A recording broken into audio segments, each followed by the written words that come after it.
I want to know whose idea of a hard time is 7 weeks away from home on a planet that has plenty of food, shelter, breathable air. Yeah, you There's no got shit. You got war. a spaceship There's to no sleep on a bed. Yeah. war. You've got communications. Whose idea of so tough that they would succumb to, the forced machinations of other? Whose idea is that is that bad? Because you are a weak and Well, pathetic it's just a human being. reflection. Hello, everybody. Welcome back to the Cantina here on the Genreverse YouTube channel. It is the Cantina. I already said that. I have this AVR intro, and I do more anime reactions here than anything else. Anyways, I'm Kyle, joined today temporarily by Shockey, and temporarily I mean maybe Cam will show up, and there'll be Cam as well. But you got two of us today to talk about the Acolyte episodes 6 and 7. Be sure to subscribe here on the channel. We should be like your place for, I want to say, unbiased Star Wars reviews, but I mean all reviews have a bias. But what I mean is, like, none of us are beholden to any particular era other than the OT, and we're not like loyal to George or loyal to Disney or loyal to anyone. It's, if it's good, we say it's good. If it's bad, we say it's bad, and that's kind of hard to find in Star Wars today. So go ahead, hit that subscribe button for that anime content, other podcasts covering things in geek pop culture, reactions, reviews, some live streams. LRMonline.com should be your place for all written entertainment news, as well as celebrity interviews from the LRM YouTube channel and more. All of our podcasts go up on your favorite podcast apps, and we do actually have a merch store. Redbubble link is in the description box below. It's been a while. It has. Yeah, 2 weeks. Yep. Yeah, we went and covered Anime Expo. Christine and I did, and yeah, we missed a couple of weeks of all sorts of stuff. So we got some catching up to do. Episode 6. I vaguely remember it being like, isn't this what we should have had the whole damn time? But even then, it was still kind of like, meh. Yeah. Why don't you tell me a bit about what you thought was good about episode 6 there, Shockey? Yeah. So like this episode, we had 3 stories going on. And so basically I put it into like the good, the bad, and the ugly. So I'll go with the good first. The good, we finally get a little bit more information, a little bit more storyline with the what I consider the Acolyte, Kamir, the Sith apprentice, whatever you want to call him and stuff. Almost got a full naked butt shot screen there and stuff. But he's, to me, the most interesting character out of this whole show. Like I've said before, this show should have been, the focal point of Kamir, and maybe, have the Jedi as a secondary storyline and stuff. But it's an interesting aspect. We get a little bit of inside of why he turned to the dark side, or like he was a Jedi before, and it looks like when you see his back, he's got some scars from, looks like a whip. So, we think that's Vernestra's lightsaber. Maybe that he was the, apprentice to Vernestra and it didn't work out. Little clues here and there and stuff. But the dialogue between Osha and Kamir was better. There were some issues there, Wonkiness. and like wonkiness, and then trying to like, I don't know, like do like little sexual tension moments and stuff, right? Which I didn't think they needed that. I really don't. It was just enough just having, Osha kind of being intrigued by, because Osha left the Jedi Council. We don't know why, or Jedi Order, don't know why or anything like that. But she's intrigued by what Kamir has to say and how he views things and stuff. And then we, see that they're on this random planet that's, I can't remember the actual name. It starts with a B. I'm horrible with name, guys. And, yeah, I don't remember. Yeah, and how he's able to make his armor, or what is it, Cortosis or Cortosis? Cortosis, yeah. So it's, I thought that was the best part of the show. Okay, and of this episode, I think we wasted an opportunity to really, expand on this character for 7 or 6 episodes prior to it, 5 episodes prior to it. And so, yeah, that to me, that focal point was the good part of it. Do you want me to go in the bad and the ugly, or you want Um, I'll say the only things that I can really remember were stuff dealing with Kamir as far as like good stuff from me. But yeah, you go. I'll say this: show note, Shockey's not coming at all. It's just you and me. So. Oh, you mean Cam? Yeah. Oh, yeah. Cam. Yeah. Sorry, you're Shockey. I'm Shockey. I'm here. I'm Yeah. still not recovered, guys. You're good. It was a long ass trip. So Shockey, go ahead and carry on with what you thought Okay, about so episode 6. going back to still on episode 6, the bad part of it. The bad part is the Vernestra storyline. God, she cannot act. Her storyline has kind of been, I don't know, like a third degree story. You know, it's something that just kind of pillars in the background and stuff. And here's why I say it's the bad part of it, because we finally get to see her use her lightsaber when they go trying to find Saul, and and they realize that all the other remaining Jedi are dead and stuff. And she uses the whip lightsaber, right? Light whip, yeah. Light whip, and stuff. The problem I had with this was that CGI. The CGI. God, that looked awful. Yeah, I mean, don't get me wrong. It's not my choice, but hey, to creative design, whatever. I'm okay. I'm not even talking the blade. I'm talking when she pulls it, like calls it out in front of her. It looks like a video game. Yeah, it's bad, but where I think they messed up was in the marketing, because if a lot of the commercials, a lot of the trailers leading up to it, we see Vernestra use the lightsaber whip, the light whip, whatever you want to call it. I think that would have had more impact though. This episode, if we had not seen it, not known that Vernestra had a lightsaber, or what type of lightsaber, light whip, whatever you want to call it, with showing Kamir's back, seeing the scars. We kind of like, once you see those scars, you're like, oh, that looks like a whip. Vernestra. If you had saved that moment of her using her light whip to kill the bug, for all of, that was the only purpose of it. That would have been like, oh man, an oh shit moment, like to me, like, damn, maybe Kamir was, when he says he's in the Jedi, he was in the Jedi Order and stuff and everything. And then you see the scars, you're like, somebody got him, stabbed him in the back is what kind of they said, or whipped him in the back. And then you see that moment. I thought, like, that was whoever marketing was, or, that should have been saved. Like, to be honest, I don't know if it was just like, hey, we just want to show it so we get people talking about it, and stuff. But yeah, it was that was a poor choice, for all of Star Wars fans out there watching. They must have borrowed some trailer people from Sony. Yeah, exactly, right. You use up the Suicide Squad's best parts of the movie and show it that way, or any Spider-Man film or anything like that.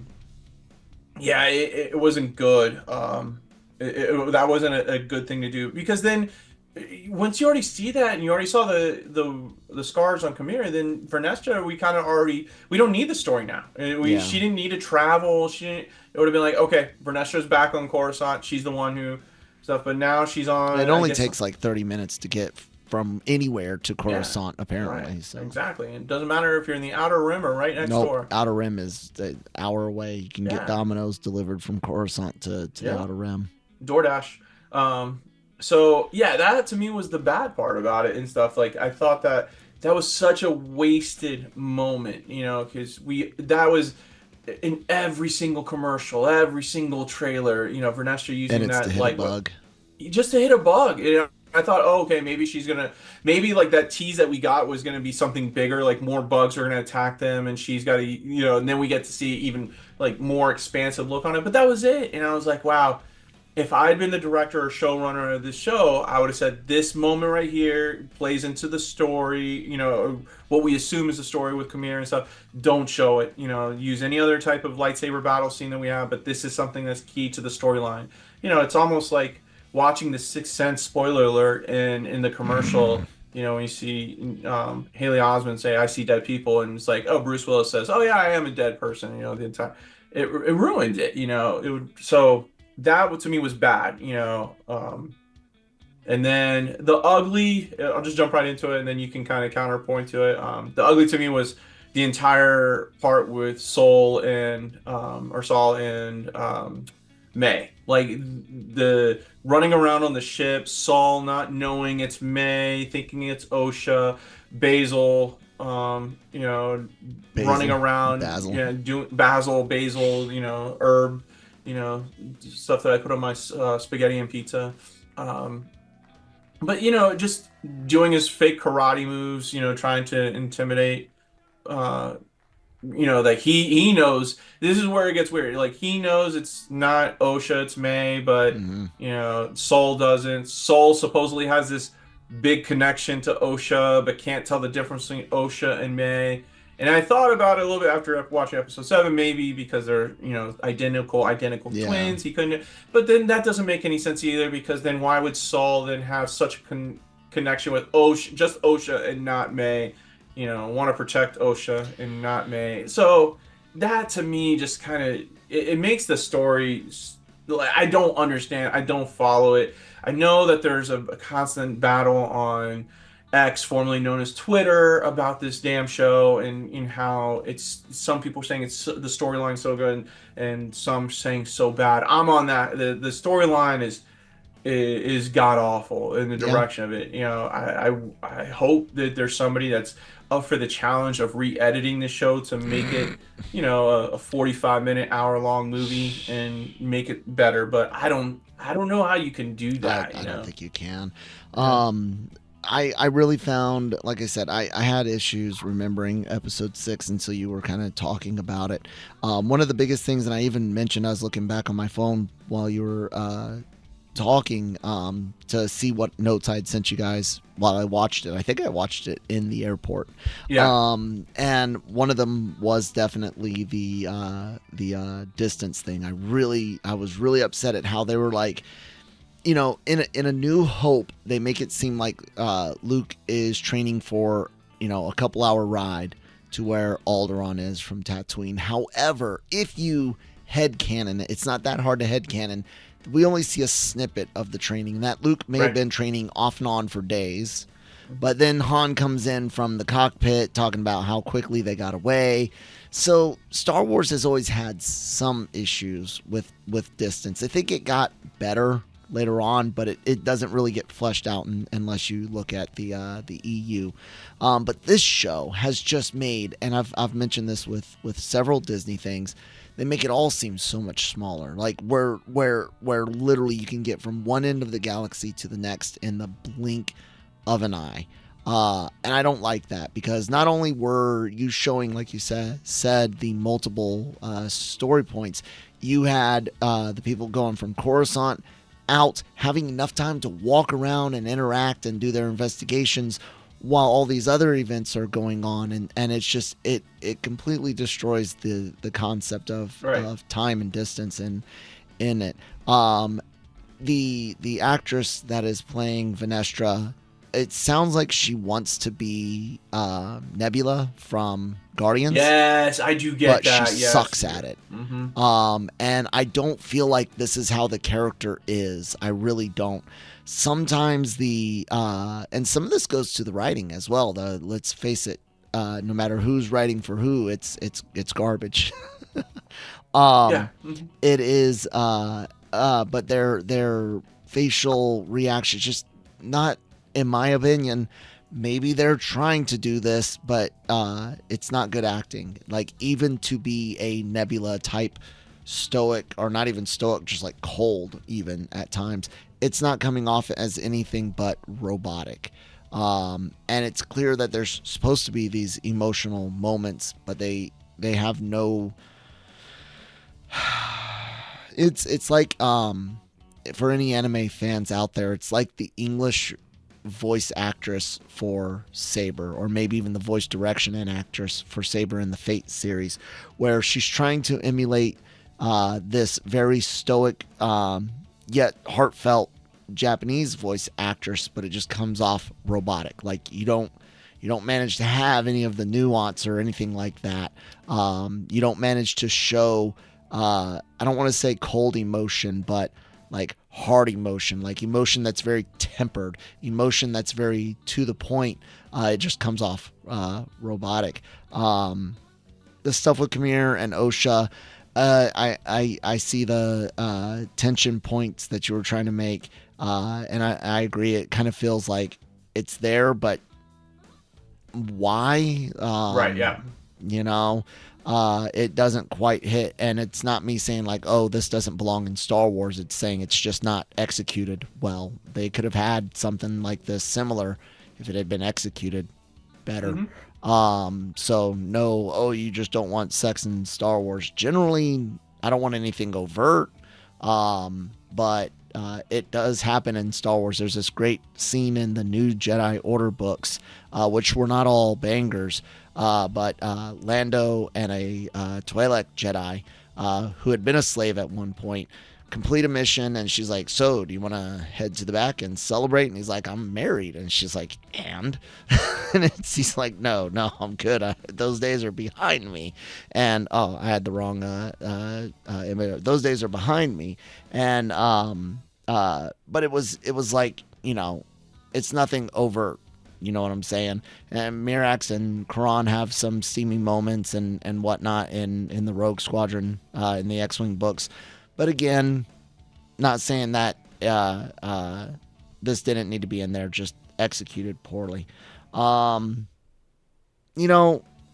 was called The Acolyte. We were promised a dark side story, and we've really only gotten 2 dark side episodes. One's very action heavy. One has a bit more backstory and stuff. Everything else, and I don't want to hear, but May's the dark side user too. No. If we had gotten more of her and her master, sure. The whole show's a mess, and I really, really am displeased with it. I hate it. I think I actually hate this show, because even the good stuff, like the best of it, is only good compared to what we've gotten, and the best things there are just things that we imagine based on the potential, the possibility. What of substance, what that has actually hit your screen has actually been good. Some of the lightsaber fights, and I loved, that was one of the things that I don't think we got to talk about in depth, because some of the reactions to it hadn't really come out yet. But some of the people that are trying to break it down, and like this Shand guy or Sam guy or whatever, his idiocy and his ridiculousness with trying to pardon me one second. What was I talking about? We're talking about the lightsaber about how the guy that broke it down, and he's like, all these issues, this wouldn't be real, that wouldn't be real, and then he goes and defends the prequel trilogy, and then sometimes it's not about what's real, it's about, or realistic, it's about what looks best on screen. Fuck you, dude. You're a fucking idiot. Like, it's all stage shit, guys. It's all stage shit. Like, I've done fencing. My son does fencing. I'm no freaking competitor or anything, because I injuries and whatnot. But trust me, man, all of them in there, they have a very clear defined line between what they know is Hollywood and what is not. But even then, the suspension of belief kind of, it's limited. When you start having Obi-Wan and Anakin just the whole freaking time the same 2 moves, or the stupid disco dancing with the damn lightsabers, I hate it. I really do. So get bent, dude. They both have issues when it comes to realism, but let's not sit here and pretend that the prequels are the pinnacle of logical dueling, whether Hollywood style or not. Talk about who's aiming for who's aiming for weapons. The prequels is nothing but aiming for each other's weapons. It's fucking stupid. You guys piss me off with this. Anyways, after the lightsaber side rant, let's talk about episode 7 so we can bitch, moan, and complain some more, because this was some of the absolute worst writing I've ever seen. Our big reveals, ladies and gentlemen. Soul has some sort of weird, like legitimately weird connection, obsession with Osha. 2, everything's about miscommunications. He goes and spies and basically sees things that he can't, verify, but they weird him out, and we're supposed to take that as, I don't know, someone looking in on a woman's society or a woman's feelings and not truly understanding them. Yeah, got you. What he should have done is went and talked to someone and said, hey, these are the things that I saw. It's kind of weird. Not just, if you've seen the things I've seen, they're in danger. Well, what makes them or just in danger? listen to Indara. Like that's what I'm saying. Like, he should have been clearly communicating with her. She should have clearly communicated with the witches when she shows up and is like, hey, my assistant here, my tag team partner, my other master here feels that these things that he saw are iffy. And if the witches care about their coven and their kids, the two girls and whatnot, they'd share minimal stuff to be like, look, no one's in danger. We're not sacrificing. No one's being thrown into the pit, but this is part of our culture and whatnot. And then you have literally the two moms not communicating with each other, and I forget the one with the horns name, but she antagonizes May, and then it's all May playing with fire, legitimately playing with fire, and somehow burning a few pages brings down this whole freaking ancient mountain fortress. I don't get it. Nothing here. And then again, we have a moment where Saul sees a black magic user. We'll just say it like that. Dark magic, whatever. Dark force. He's something that's weirding him out. She starts turning into smoke and going after this girl, who all of a sudden starts turning into smoke as well. And we get the innocent person shot because they're making messages, guys, but they are losing their own message in the way that they try to write it. Like, it's clear as day as what they're trying to do. This is, a cop at a domestic dispute, and someone gets shot that probably shouldn't have gotten shot. But also they show her literally doing something to this kid when the tensions are high, and I'm not justifying it, but I'm saying they give more context. It's almost like they're afraid to make their own bad guys. Like, if you want to do bad cops, by all means, do bad cops. We know bad cops exist.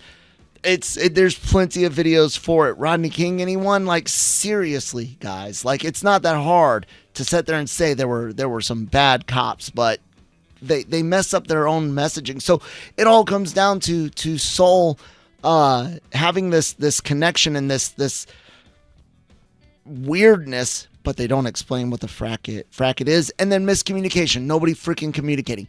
Like we said, it's pretty simple. There's no Sith that's involved. No one seems to be playing puppetry or anything. And the Jedi aren't literally just bad guys. They're not overtly bad guys. It's a series of mistakes. So what's the reveal? What's the point? What is the freaking point? And then, the girls are not a Vergence themselves. The planet is, or a place on the planet is, and they may have been created because of it. It's all stupid. I hated it. It's boring garbage. I don't even give a damn how it ends, because what are they going to do? What are they going to do to wrap up this season?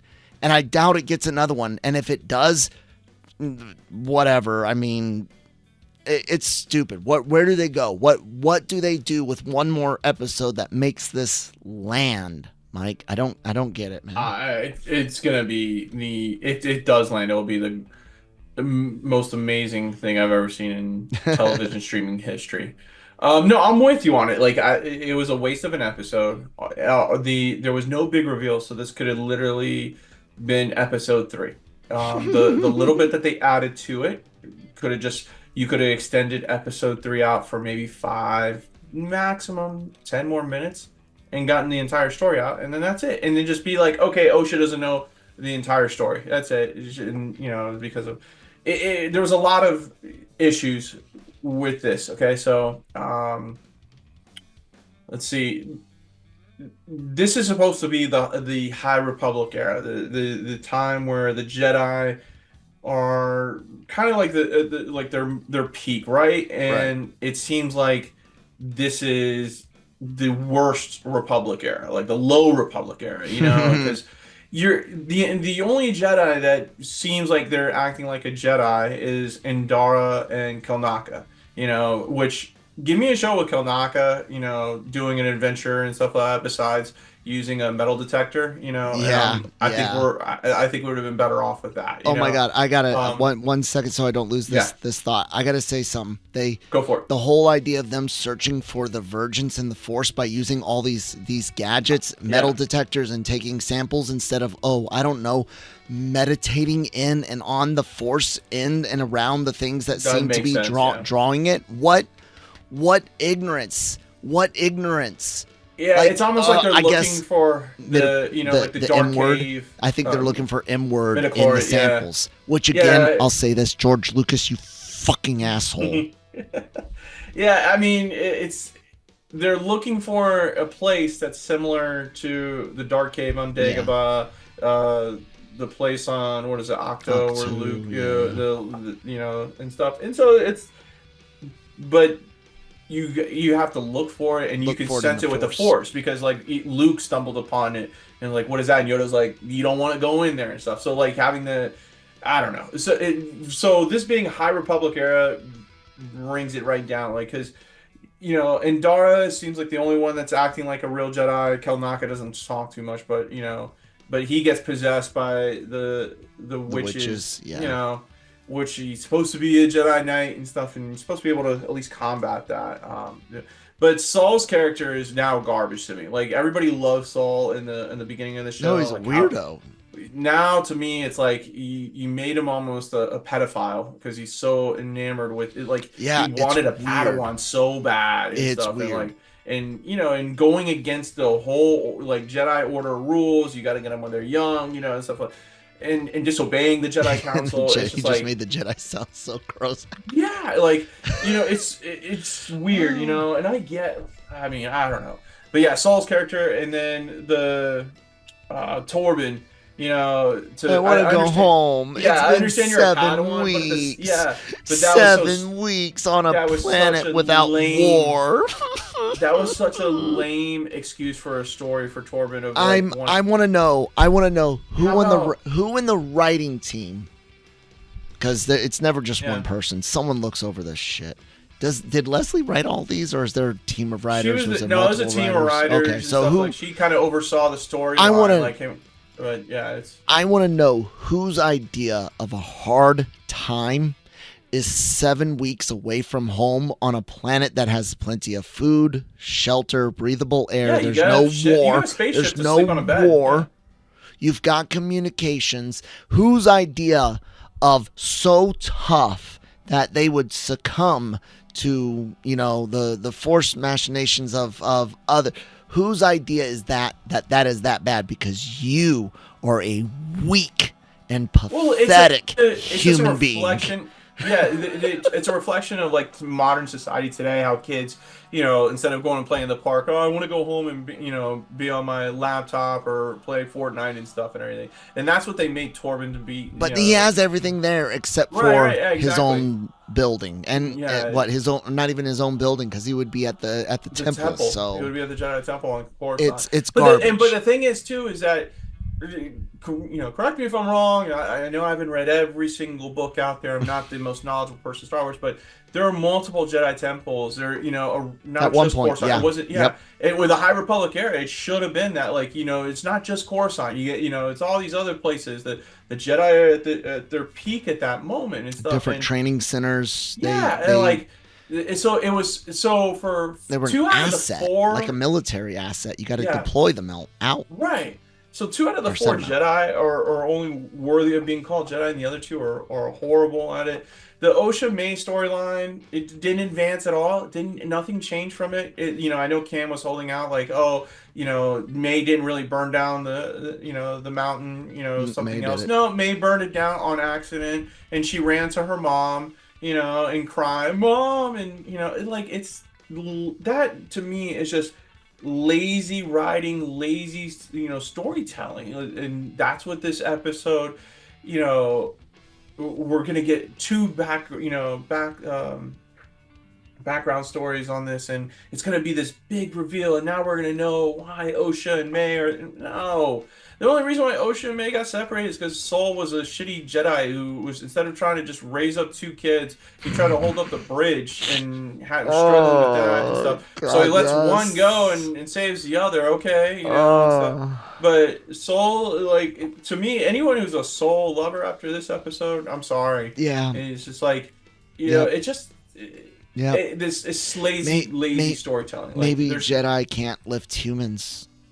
Listen, because Vader couldn't lift Obi-Wan over the fire. Oh, yeah, that's true.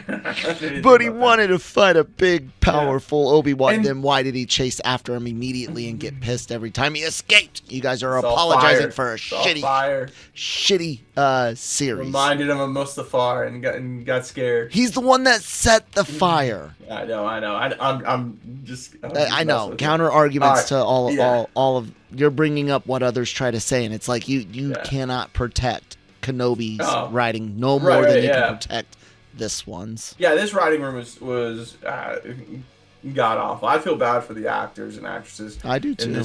I actually do. You're doing the best with what you got, but this was a horrible story. And whoever saw this and greenlit this, and from Lucasfilm and Disney, you know, shame on you, because this was lazy. This was absolutely. I don't care if they needed to, you know, take an extra year to rewrite the whole entire story. You know, so be it. Do it. You know, but this was. I mean, you had all the time. This was already years in the making. Yeah, but if you need to push it, you know, further and further, but you're talking about, you know, the Sith and, you know, everything. This has been false advertisement. All we talked about was Leslie Headland saying this is going to be the background of the Sith and the origins of it, and it hasn't been. All we've learned is that there was some lazy ass Jedi. Like, this almost is turning into like Police Academy if you think about it. You know, the way the Jedi are acting. Don't insult Police Academy like that. Okay, this might be like Police Academy 2. Okay, Police Academy 2, but yeah, I mean, it's super bad. Yeah, it's super bad. Like the writing part of it and the storyline and listen, if you love this show, I'm telling you know, anyone, if you love this show, love it. I'm not telling you got to hate it or anything like that, but just be honest and say, yeah, this is pretty bad writing. This is a pretty bad story. Like I had my, you know, my movies and my shows that I love too that are just absolutely god awful. You know, like when it comes to storytelling, but it's just holds a special place in my heart. Power Rangers, for the love of God, is the worst story writing ever and stuff. I love every single Power Rangers. Yeah, exactly. It's the corniest thing in the world. But you know, you put on the Green Ranger saga, you know, from back in the day and stuff like that. I'll watch that thing from beginning to end. No issues whatsoever. So if you love it, you love it. I'm with, you know, I support you on it. But for me, it's just don't front. This is bad. Yeah, this is bad. It's just really, really bad.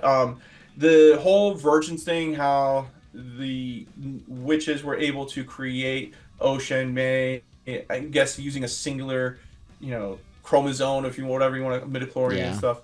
It doesn't make sense now, because how can Sol have an attachment to Osha and not May if they are the same exact person, right? If you're splitting a clone, if they're not twins like Luke and Leia, and you know, and other twins that we've seen in Star Wars, if they are literally the same exact person, that doesn't make sense. How Sol can have a connection. And it doesn't make sense how one can be good and one can be bad. If you're the identical, you know, relic of of one, you should be in line, right? It's not. Maybe that's why they switched them up, to show that both of them are easily, you know, susceptible to the light and the dark, because, you know, people have been theorizing. I think even we had mentioned, you know, what if Osha ends up being the one that goes with Kamir and May ends up going to the light. But even with all of that, this whole way they split, I even mentioned, you know, what if, I think I mentioned this back in our first or second one, what if they are the same? What if they are just a split being? So I'm going to give myself a credit for saying that was a possibility, because I kept saying it feels so weird that they both seem to be wishy-washy on who's more for their mom and coven, who's more for the Jedi. They're so wishy-washy on every position that they have, and that I kept even mentioning it feels confusing. I'm losing track of which one's which because there's no consistency between them. Right. Well, maybe that's the consistency, is they literally are both sides of the same coin because they are both the same coin. But I don't care. And I don't care how they were made. I don't care who's none of it matters. It's not going to change anything. And this is one of those issues with still staying, even though you don't have a Palpatine or Skywalker in sight. This is one of those issues with still staying so close to current times. It's like, this isn't going to matter. Right. Yeah. Don't care. Yeah, like this episode felt very modern in its theme of, like education versus home, bound, who's right, the parents, or, you have, the witches and the mother on a side, right? Allowing the daughters to choose their paths and being all about the ascension and stuff and everything. But then Soul comes in, the savior, you can't do these to these kids, and you have no clue what the hell's going on in this home. Yep. And one kid wants to leave, oh, I'm gonna go save her and stuff. Like that to me was too like modern of a theme that's going on right now in education and just in the home lives with parents and families and stuff and everything. And that took me out of this episode. You always talk about how when you watch these shows, you want to be taken away. You don't want to think about, modern things. Escapism, right? And that's what it was to me right here. Take away the metal detector.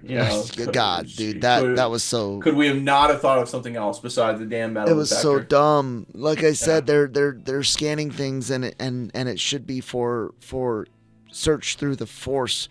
The metal detector is stupid. It's legit like putting a Keurig coffee maker on the show, right? And say, "Hey, I'm gonna make some Java juice right now," and just go that to one the guy's Keurig. carrying around the was it a juicer or an ice cream maker and the what you call it, but you can't. You never knew it. Look like that. That's a freaking, and he's detecting on the ground. Stupid, as stupid as the freaking credits song. Oh, that was the worst. That's I have been one of those who has been critical of a lot of things in Star Wars music. I said I didn't like traditional like rock and roll type instruments playing in Kenobi. I wasn't a big fan of the cyberpunk synthwave in was that Mando 3? Whenever they were bouncing to Coruscant and the former Imperials on Coruscant. That was Mando 3, the former Mando Imperials on Coruscant. So I'm not with that. And if you're going to have lyrics, I think it should be alien languages to allow more of that separation from Earth and stuff like that.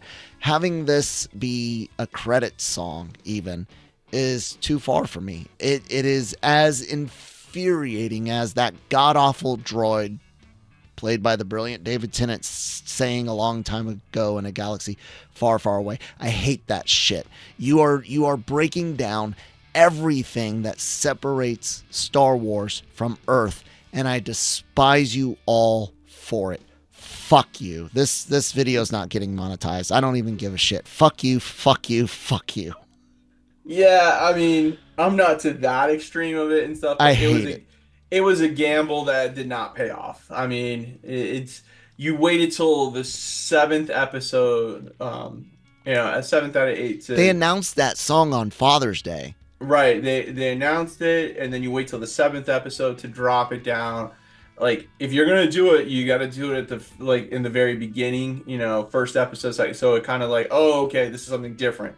But you hyped it up. You try to make it something that's like, okay, this is gonna be Star Wars. We're gonna focus on the Sith and stuff, and you take it in a whole different direction. Fine, it's okay with it, but you can't just all of a sudden change the script on it in the 7th episode and then drop a song here. And listen, it by itself, I mean, probably a decent song that probably gets plenty of views and plays on. It's not my thing. Spotify, yeah, whatever and stuff. But to add it there and say and think that like a regular Star Wars fan, right, is gonna just sit there and be like, "Oh, this is amazing. Let me go download this." And now it's a bad. It was a gamble and it didn't pay off. You know, it's you have to have respect to this franchise. I mean, this is, you know, this is as close as you can get to a religion without it being a full-blown religion. Um, and to mess with it in those type of ways, you're taking a serious risk. Sometimes it pays off, sometimes it doesn't. You know, just imagine that song being on the at the end of a Star Trek show of Next Generation, or you know, any of the modern Star Wars or Star Trek stuff. I don't think it flies either. You know, it there's just some things you don't do to IPs, right? You know, Yeah. and that's one. You know, you have a franchise that has been basically created by John Williams and music wise, right? You know, and that's what you think of when you think of Star Wars. You think of the Star Wars theme song. You think of, you know, the Imperial March, Leia's theme, Anakin's theme, Even Duel of the Ray's Fates. theme, which is Ray's good. theme, right? Yeah, all those things, and then you're gonna say, "Nah, screw that. We're gonna put in a modern song." Yeah. It doesn't work, guys. Like I don't. This is where I just don't understand. Where are the people in Lucasfilm or wherever that just say, "This is guys. This is a bad idea. This is not gonna work well." That you know. I'll be your guys' filter. Please Yeah, let me. like, I don't even need to make a story choice. I just need to be, or you know, pitch stories. I'll just tell you if something's a bit too far. Right, and you know, and not saying that the song didn't need to be part of it, but it could have been, you know, just like you used to do back in the day with soundtracks, right? That like you would never hear, you know, they would, you know, artists would do songs that were inspired by the show and stuff or by a movie, and you just come out with the song, and it's like, okay, this was like, you know, the Batman, what was it, Batman Forever soundtrack? Kissed by a Rose. Yeah, Kiss was Seal, Kissed by a Rose. You never heard that song in the soundtrack, but one of the most popular songs of all time because it was inspired by the movie. Played in the credits. Right, and like that just like this worked. did. Exactly. You could have easily put a Spotify playlist together, you know, something on like a track, you know, set and say this is inspired by with a couple other songs by the Acolyte. And I guarantee it would not have had so much of a negative reaction to it. Yeah, if you like the song, great, you like the song, but wrong place, wrong time. Like, it's everything about this show is the woulda, coulda, shoulda. You know, that like you missed the mark completely. You know, if there was a dartboard on it, you're way off. Like, I'm sorry. You know, you can't convince me otherwise. There's no. Not at this all. has like if you like the show as is, great. But this has nothing to do with Star Wars. This has nothing to do with the High Republic. I've read the High Republic, some of the books and stuff like that, not all of them and stuff. But this has nothing to do with the High Republic. This is a standalone show that literally, if you took the word Star Wars off of it, would not even make it like onto social media and stuff like that. No one would care about the show. This would be universally hated by critics and fans alike. This would not be getting the praise if it wasn't a Star Wars show. It would be on Tubi. You have to realize, like, this show, if you took away the title Star Wars, it would not make it on Disney Plus. It wouldn't make it on Paramount Plus. It wouldn't make it on Max. It wouldn't make it on Netflix, even though Netflix sometimes gets some of the more crazy shit out there and stuff, but they've even started to nitpick on what they put on their streaming platforms. This is going to be on Tubi or some one of those lower level streaming services. And that's what I don't get, you know, like why so many of these Star Wars fans, I know there's new Star Wars fans out there that enjoy the sequel trilogy, more power to you and stuff. But this has got, I can find things in the sequel trilogy to like about it. And, you know, and to say, hey, this is, I can see why people like this stuff. But this is god awful writing. This is a god awful story. I will say that. Go ahead. You can't tell me that this is a good storytelling. Like, I understand. Yeah. I like saying, you know, most Sylvester Stallone movies in the 80s, the writing's horrible. and stuff. Come And on, I like them. his 90s films were amazing. You got They got Daylight, better. They got better. Yeah. I love Daylight. Don't get me The wrong. Edge, Edge. The Edge was okay and stuff. I'm a big or Sylvester Stallone fan. Cliffhanger. Cliffhanger. Sorry, Yeah. Oh man, not Cliffhanger. The Edge. Yeah. And think about Arnold Schwarzenegger movies, man. I mean, most of them are one-liners and Yeah. stuff that like you just get to the chopper and stuff. But I will say this: I cannot wait for the prequel apologists to get what's coming to them when sequel fans and Disney fans do to them exactly what they did to us. Yeah, 20 years from now, it's gonna happen. It's gonna happen, but yeah. I just it's a cycle. Like we're the old school, and we are.